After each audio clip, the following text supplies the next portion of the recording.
You can access the entire episode now on our website, forbiddenknowledge.news, Rokfin, Rumble, and all podcast platforms.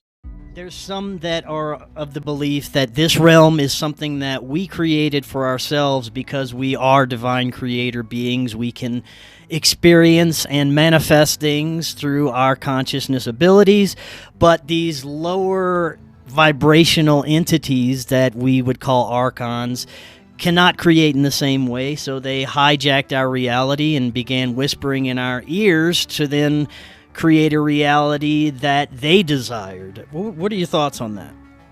Yeah, that's definitely a possibility.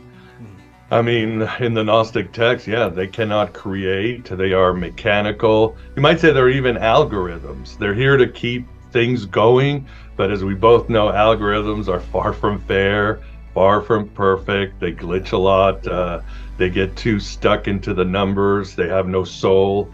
So therefore, they run this universe, and the Gnostic texts do describe them very much like algorithms or mechanical beings. They can only copy, they can replicate, but they don't have any innate power to innovate or create something new. So they often copy. They copy the eternal realm, and they try to make this earth as just a bad copy of heaven, a bad software or virtual reality world, and there's just a better world beyond this. Now, you talk about the Archon War. Is this something you believe is something still ongoing?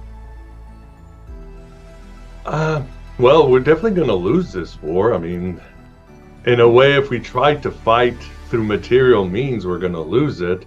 But it really comes down to the idea of the individual and the collective. Are we going to wake up to our true nature and with this nature help wake others up, and in some Gnostic schools even heal the universe, be able to create a more harmonious universe that will eventually become one with the higher worlds? And either way, will be able to escape into a higher sense of being. So the war is really between the individual and the collective, the waking up or living in ignorance. The Gnostics, like the Gospel of Philip says, the greatest sin of all is ignorance. It's the mother of all sins.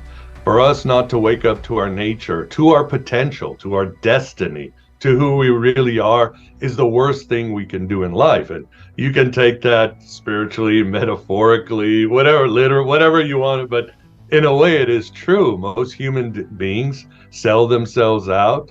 They don't go for broke. They don't reach their potential. They don't explore all the avenues, and they become nothing better than NPCs, mechanical algorithms, if you would. So I think that's what I like, and don't have to worry too much or explore too much about things like rules in a book or 613 laws and all this morality. It's very simple. If you wake up to your potential, you're going to be good to yourself, you're going to be good to your family, you're going to be good to society, and in a way you're going to be good to the gods. Now, speaking of the gods, I've heard different interpretations on this as well. To your best understanding, is there a one true source God outside of this simulated reality? And when we're talking about gods, would these also be the same thing that is understood in Christian biblical terms as fallen angels or the Elohim? Yeah, I mean, as mentioned, to the Gnostics, there was a supreme consciousness, which again is very parallel to Hindu and Buddhist religions. And this is the source of everything, the undivided divinity and consciousness. But again, this being emanates forward, and somehow, whether again it's a cosmic cataclysm, a mistake, or part of the natural order of God understanding everything, becomes the earth. Now, the archons and their leader, the chief archon or the demiurge, often called Yaldabaoth, Samael, or Saklas, again associated with Yahweh in the Old Testament. These are beings that are not of the spiritual world, they're more of the soul world. They're in between matter and spirit, and they're the ones controlling this earth. And the Gnostics didn't just go with the God of the Old Testament. Some groups said, nah, Saturn, Osiris, all these other gods are bad. Any creator god is screwing things up. And often people say, well, if this is the true God, the ultimate consciousness, the monad, the invisible spirit, what does he help out? And this I borrow from like Philip K. Dick, who was influenced by Gnosticism. The ultimate source is pure information, pure energy. It does not delve into matter. It does not manipulate matter. When we are called or woken up by this power, we are woken up through information. This world is not real. It's a hologram. It's a simulation.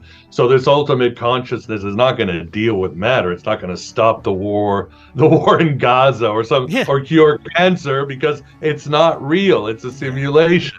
All it can do is wake you up so you can go beyond the simulation. Now, the idea of the Gnostics was pretty popular then, because some texts do borrow from the Book of Enoch, except they replace the Watchers with the Archons, and the Nephilim are these hybrid Archon people, but they're not there to like rape women. They're there to keep us ignorant, to make sure that we got Coca-Cola and iPhones and all this other stuff to make sure we're asleep.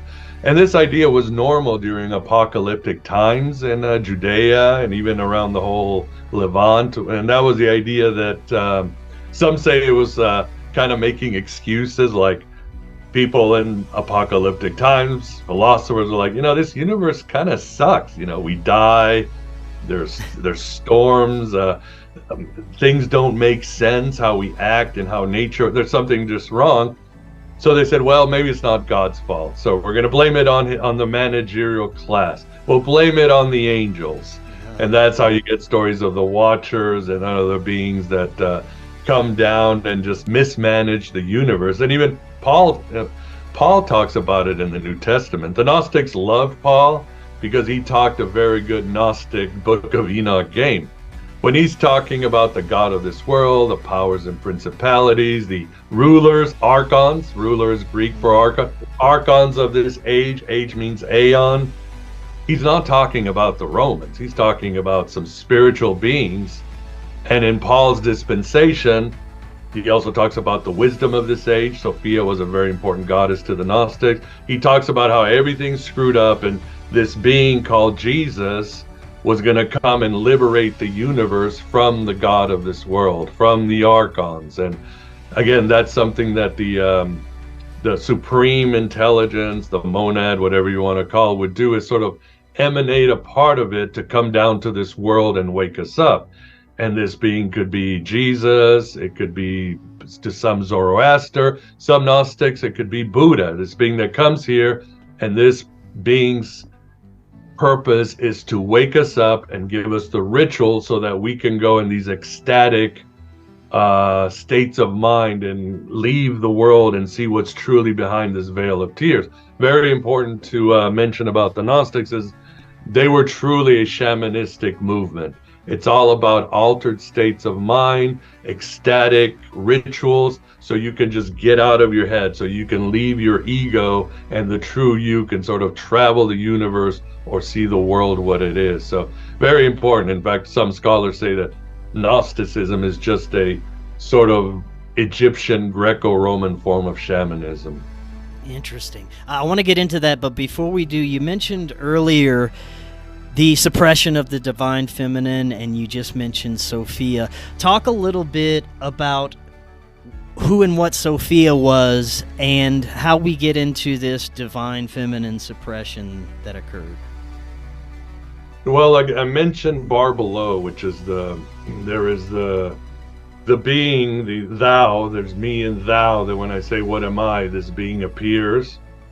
That's bar below. But as the supreme intelligence is emanating and understanding itself, the characteristics of what it is, the Gnostics call the aeons, eternity, goodness.